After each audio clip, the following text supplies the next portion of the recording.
요즘 뉴스에 자주 보이는 트럼프 전 대통령 다시 대선에 도전한다고 하죠. 이를 보고 미국에서 대통령이 2번까지 가능해? 이걸 놀라워하는 사람들이 많더라고요. 한국에서는 대통령 임기가 한 번뿐이라서 그런가 봐요. 한국과 미국의 대통령 제도는 확실히 차이가 있는데요. 한국은 5년 단임제로 헌법에 명시되어 있고 미국은 4년 중임제를 채택하고 있습니다. 처음 들었다고 하시면 안 됩니다. 고등학교 때 배운 내용입니다. 대통령 제도에는 크게 단임제와 중임제가 있습니다. 단임제는 대통령을 한 번만 할 수 있다는 것이고 한국은 5년 단임제죠. 반면 미국은 4년 중임제로 최대 2번까지 중임이 가능합니다. 대다수의 민주주의 국가들은 중임제나 연임제를 채택하고 있는데 재임 기간이나 최대 연임 횟수에는 차이가 좀 있지만 대체로 4년에 최대 2번의 형태가 많습니다. 선진국 중에는 단임제를 채택하는 국가는 굉장히 드물어요. 대다수의 국가들이 중임제를 채택하고 있고요. 중임제의 장점은 정책의 연속성을 통해서 안정적인 정책 추진이 가능하다는 건데요. 8년 동안 장기적인 계획을 수립할 수도 있고 재선 투표를 통해서 평가 및 재신임도 가능합니다. 검증된 리더십을 4년 동안 보여줬다면 다시 투표해서 재선택하는 거고 잘못된 정부였다면 투표를 통해서 바꿔버리는 거죠. 이걸 좀 있어 보이게 말하면 선거의 환류를 통해서 책임 정치를 실현한다는 겁니다. 자, 쉽게 풀어볼게요. 선거는 기본적으로 3가지 기능을 가집니다. 투입과 산출, 그리고 환류입니다. 첫 번째 단계인 투입은 바로 선거 자체를 의미하는데요. 국민들은 선거를 통해서 자신들의 의사를 반영할 대표자를 선출하잖아요. 이 과정에서 국민의 의견이 정치인들에게 투입되는 거죠. 이어지는 산출 단계에서는 투입된 국민의 의견이 정책으로 반영되어 나와야 됩니다. 선거를 통해 전달된 국민들의 요구와 기대가 구체적인 정치 결정이나 정책으로 산출되어야 하는 것이 정상이죠. 하지만 우리나라는 정상이 아닙니다. 산출 과정이 제대로 이루어지지 않는데요. 야구 팬들은 잘 아실 텐데 선거철마다 반복적으로 개나 소나 동구장 짓겠다고 하는데 우리나라 동구장 몇 개죠? 하나밖에 없습니다. 근데 이렇게 맨날 먹튀만 당하면 선거 하는데 열심히 하는 의미가 없잖아요.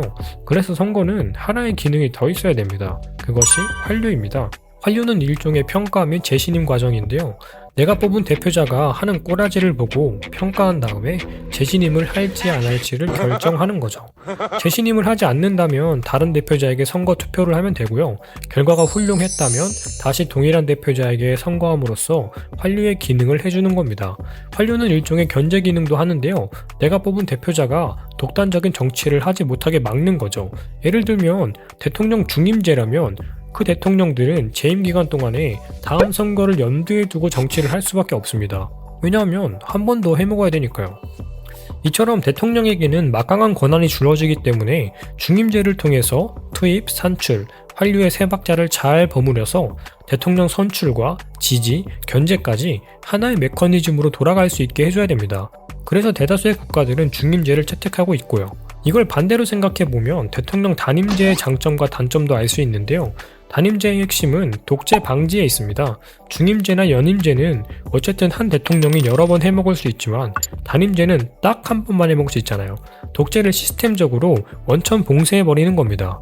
하지만 단점은 중장기적인 정책 실현이 어렵고요. 단기 정책만 쏟아내다 보니까 정권이 바뀌면은 정책이 아예 반대로 뒤집히는 경우도 허다합니다. 그 결과 정책의 일관성이 매우 떨어지는 거죠. 또 단임제는 환류 기능을 실현하기도 어려운데요. 한번 당선되면 그대로 끝인 거예요. 다시 해먹을 수도 없고 그냥 제왕적인 대통령으로 지 마음대로 다 해먹는 겁니다. 단임제의 이런 단점 때문에 대다수의 국가들이 연임제를 채택하고 있지만 우리나라는 왜 5년 단임제인 걸까요? 그 이유는 독재의 경험이 너무 강렬했기 때문입니다. 대통령 5년 단임제는 87년 6월 민주항쟁을 통해 얻어낸 민주주의의 결실인데요. 안타깝지만 한국은 개국 이후 무려 30년을 독재 역사 속에서 살아왔습니다. 헌법은 개나 주고 필요하면 헌법도 고쳐버리는 독재 정권의 폭압 속에서 수많은 국민들의 피로 얻어낸 민주주의죠. 이런 역사가 반복되다 보니 독재의 가능성을 원천 차단하는 5년 단임제를 채택한 겁니다. 이런 암울한 역사 속에서 항상 빛이 났던 건 자유주의와 민주주의를 지켜내고자 행동했던 국민들이라고 생각합니다. 곧 총선을 앞두고 있죠. 이제는 젊은 사람들도 정치에 관심이 많아지면서 투표율이 계속 올라가고 있습니다. 우리는 선거를 통해 대표자를 뽑아 국민의 의견을 정치에 투입해야 합니다. 그리고 대표자들이 선거철 민심만 먹고 빠지는 먹튀를 하지 않게끔 한류를 통해서 그들을 견제하고 때로는 지지하고 그리고 심판을 수행해야 하는 것이죠. 그것이 민주시민으로서 단순히 정치인들을 욕하는 것을 넘어 자신의 권리를 행사하는 유일한 수단이라고 생각합니다. 자, 오늘은 대통령 단임제와 중임제 그리고 선거의 중요성까지 알아보았는데요. 날씨도 따뜻하고 이제 꽃도 피고 햇살도 좋죠. 이런 여느 날처럼 앞으로 쓰여갈 우리의 역사에도 따뜻한 볕이 들기를 바라봅니다. 지금까지 크롱의 잡학사전이었고요. 구독, 좋아요, 알람 설정 해주시면 다음에 더 좋은 영상으로 찾아뵙도록 하겠습니다.